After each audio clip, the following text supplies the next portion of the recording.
SOW Extra. I'm Theodore Ross, Editor-in-Chief of the Food and Environment Reporting Network.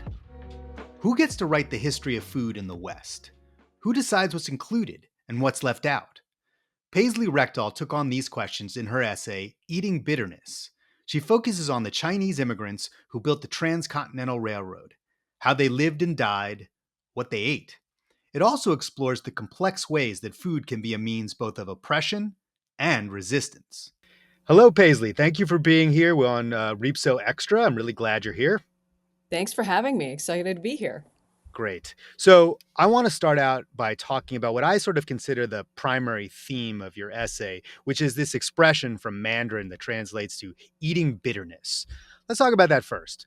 What is eating bitterness? So, eating bitterness is something I think a lot of us would be familiar with just instinctively, which means you sort of suck it up. Just to put it really bluntly, which is that you don't complain, put your head down, you work really, really hard. And in some ways, success depends on your ability to eat bitterness, which is to go through incredibly rough times, to be able to endure pain, whether that's physical pain, psychological pain, cultural assimilation pain. And it's a very common Chinese expression. And it's one that I think a lot of Chinese immigrants, Chinese American families know about. But it's, I think, a philosophy that a lot of women and minoritized people in general understand, which is you don't complain. And when you come to this new country, this new situation, you have to eat bitterness in order to succeed. So I think that motif that you use, it's interesting the way you're able to connect that to the archaeology of Chinese American foodways in the West. And I wonder if you could just talk a little bit about some of the places you visited. You were the poet laureate of the state of Utah, and you were writing a poem about what was the poem supposed to be about? Tell me about the poem. Well, the poem is called West, a Translation, and it's both a website as well as a book. And I was asked to write a poem that was going to commemorate the Transcontinental Railroad's 150th anniversary of its completion. And I'm half Chinese on my mother's side, and so I really wanted to forefront the stories of the Chinese. And one of the first things I wanted to do was actually visit the Transcontinental Railroad because it's actually fairly close to my house. It runs through the Great Salt Lake and through the West Desert and into Nevada, obviously, and up through Ogden. And so these are areas that I can access very easily. So I went with the state historian, Chris Merritt, who took me to a lot of these ghost towns now. And through archaeological evidence, you can see where the Chinese had little camps effectively. And they have been able to study what the Chinese ate actually based on their trash. So we talked a lot about that. And through these food pathways, you start to understand some of the stories of the workers who came over to work for the Transcontinental. And one of the reasons that's important is that to date, not a single written document by any of the transcontinental workers, the Chinese transcontinental workers, has been found. That doesn't mean they don't exist. It just means they haven't either been shared or preserved. And so you have to be really creative. You have to look at archaeological evidence. Where did they trade? What did they eat? What did they buy? To get a sense of what their day-to-day life was like, and maybe even a sense of what they thought about their own situation in America. Did they plan to stay or did they want to leave? And one of the things that I found really fascinating through some of the food pathways, the archaeological evidence, is you see simultaneously some aspects potentially of trade, but mostly a real kind of Chinese cultural insularity, that they really wanted to stay put in a culturally Chinese space. And in fact, it both hurt and helped them. It helped them in the sense that they literally didn't get sick because they were boiling their water for tea. And so they were, considered exceptional workers for that. And it hurt them in the sense that I think their cultural insularity also meant that they weren't going to be working cross-culturally with people that they looked down upon. They didn't like the Irish, for example. They were afraid of indigenous people, it seemed. So I found that story was really quite fascinating. So I think going back to eating bitterness, there was two things that you bring up in the essay that I think are pretty fascinating in that regard, and also gets at that sort of trade/insularity that you're describing. One of them is the architectural remains, shards of a particular design of rice bowl that would have been found all across the West among Chinese Americans, which A, shows that there was some trade because they were in Mhm. different places, but also that they were not trading. They all had the very same bowl. They were in a cloistered, segregated community. So that's one fact that I think is really interesting in that regard. And the other one, and I think you pointed this out when you're talking about these towns, is that when you go to these places, all the archaeological remnants of the presence of the Chinese Americans is in the garbage dump. Yeah. So, um, talk to me about that. What is that in and out trading and not trading? What does that mean about Chinese Americans in that time period? Well, a couple of things. First, I should also say it's interesting we're using the term Chinese Americans because the Chinese workers who came over didn't ever think of themselves as Chinese Right. Americans. Most of them saw themselves as like, come to the United States to effectively eat bitterness for a while, work hard, get money, and go back to China. And so, for a large percentage of them who stayed, I think that was probably actually a surprise, but when that they did stay. But the going back to the rice bowls, the pattern we're talking about is the Four Season patterns. It was a mass-produced item. You would have found it in a lot of Chinese dishware products that were sent, both in China, but then also sent to America. And so from that, you can see that a lot of them were trading with Chinese merchants that kind of came over specifically or built up businesses specifically to serve Chinese workers. And that goes back to a really interesting um, I guess, conversation about trade and culture and violence in the West, which is that a lot of these merchants and a lot of this trade was facilitated by or protected by the Chinese Tongs. And some of the people might know something about Tongs, but they were sort of benevolent societies that specifically benefited male workers.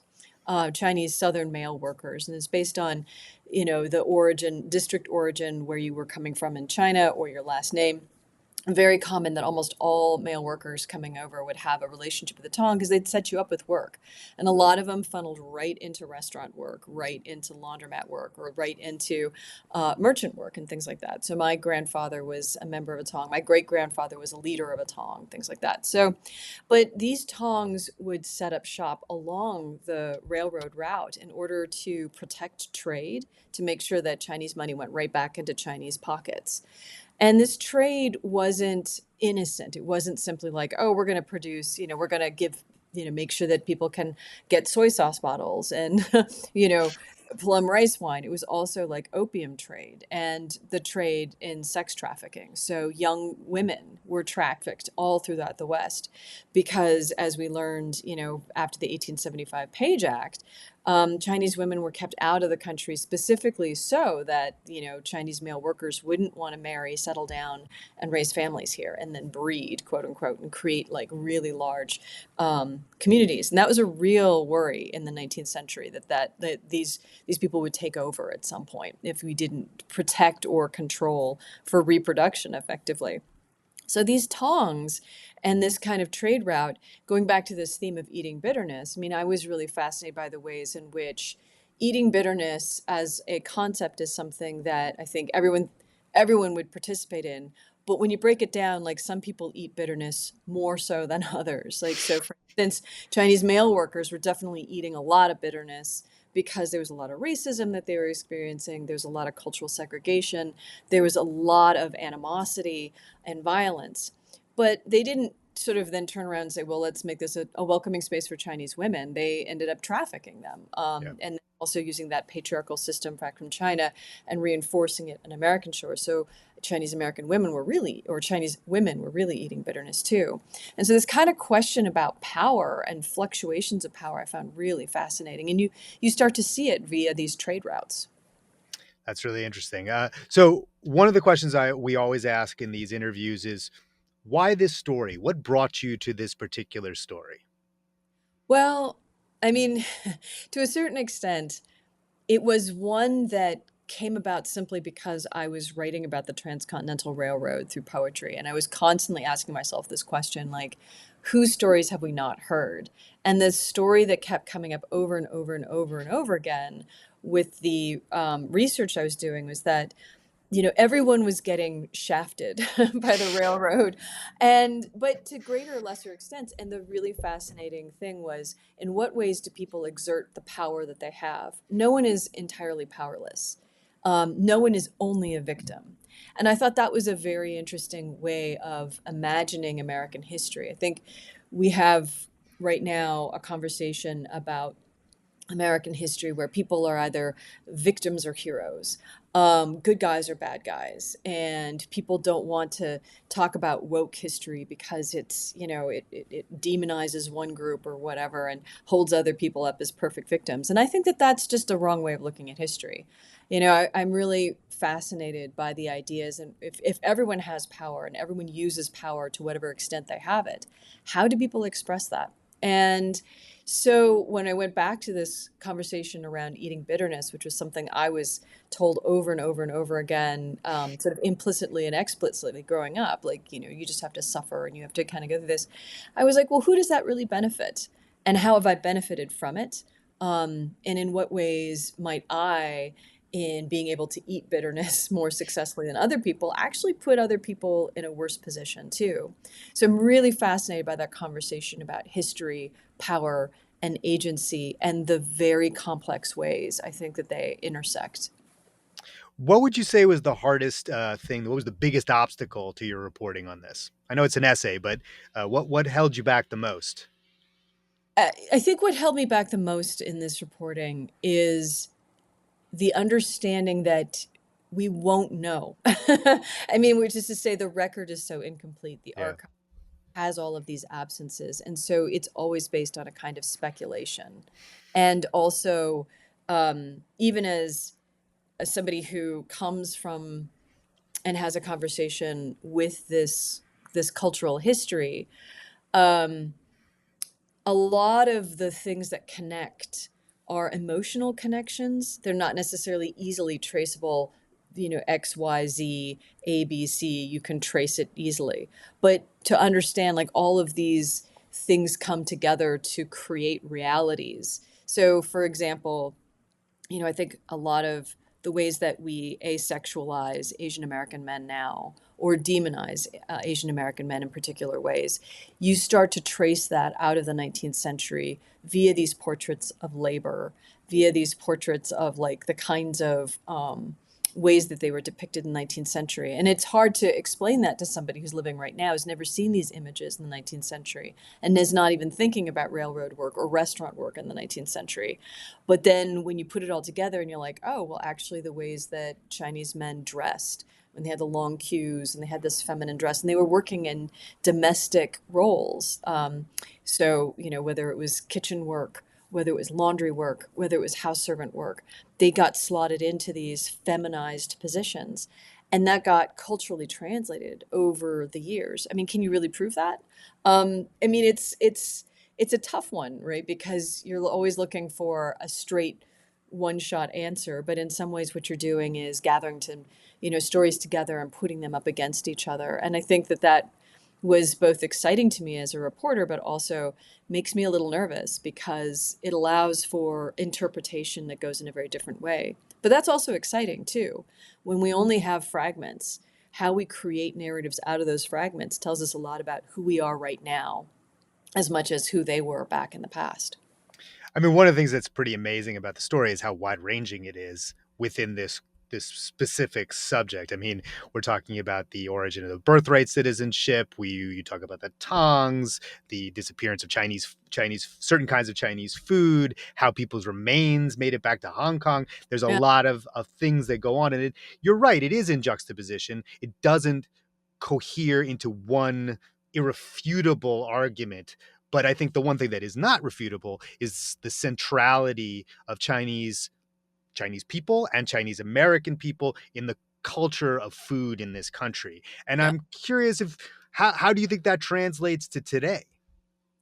That's a great question because honestly, I'm still thinking about that. I remember this was many, many years ago, probably about 20 years ago, but there was a big story among Asian American writers, scholars, cultural people, sort of like, why has no Chinese or Asian restaurant gotten, like the top billing in the Michelin, ranking? Why does that happen? And I think one thing that's still going on, and I know that has changed. In fact, there are Yeah. restaurants that have achieved that. But I Yeah. think for a long time, and I think in general still, we have this idea of Chinese food in America as disposable food, not the food of real high culture, this sort of passing, you know, stuff that everyone kind of eats in college or something like that. Or like if you're, drunk at 2 in the morning, like what you're going to drink. There's this way in which there's this idea of that history and that culture being kind of in the background, but not necessarily taken seriously. And I think that that remains the case. I mean, I think one of the things that was really surprising to me when I was talking to Ted Genoways, who'd actually told me, you would really be good at writing this piece. And I I had was thought going to I, interrupt. I interrupt for everybody. So Ted Genoways, he is a senior editor at FERN, and he is Paisley's editor on this particular story. There. yeah. And he had reached out to me and he's like, would you want to write this piece? And he was the one who brought up, like, have you thought about how much of Chinese American activism comes out of restaurant work? And that was something that was both screamingly obvious and completely invisible to me. It's like I was shocked. I was like, how did I not notice that? And I think that that's what it sort of speaks to, I think, even the ways we think about Chinese food. It's omnipresent and yet it's invisible. It's something we all eat and experience and in some ways grow out of, really have a relationship to. At the same time, we don't actually think of it as important. We don't see the nuances of it. We don't see the political and cultural legacy behind it. And I think that that was really fascinating to me. And, going back to my own family, so many of them came out of restaurant work. My own mother worked in a restaurant with Bruce Lee, actually, in high school. Yeah, I could talk about that too. That's I a think, good story. yeah, I know. I didn't put it in this essay because I've actually written about it in other places. But yeah, anyway. So I have one more question, but before we get to that, I just want to talk about. I mean, there's certain ways in which this story is very personally appealing to me. My wife and first wife are both Asian Americans, and I have three mixed race Asian children who are not dissimilar in their upbringing than you. They don't speak they Yeah. don't speak the Asian languages, and but they still consider themselves Asian. When you ask them, are you Asian? Do you think of yourself as Asian or white? I'm curious. And they say, I consider myself Asian, Mm. whatever they mean by that. And I don't know that it's clear at their age that they know what they mean by Yeah. that. So for me, I read it with this sort of like tightly gripped tension because I think of myself, well, 25 years from now, when they're all in therapy talking about this stuff, they'll be putting their finger at me. Uh, uh, but so the final question really is, what's the like one takeaway? What is the one thing you'd want somebody to pull from this? And maybe it's my kids and maybe it's not, that they should take from your story.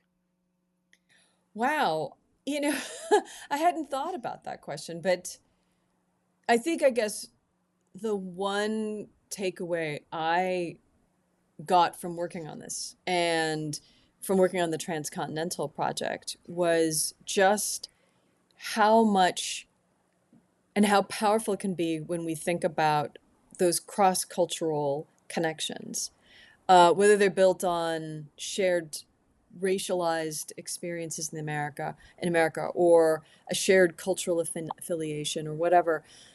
We're always stronger when we think about what we have in common than what we don't have in common. And I think that one of the things that has struck me over and over and over again is how much institutions rely upon and benefit from people seeing themselves as not more than one thing. And I think that's one thing I've always been kind of aware of in general as somebody who's biracial, which is that I see myself as Asian and white. And I feel myself changing in circumstances based on who I'm speaking to, like how much that matters.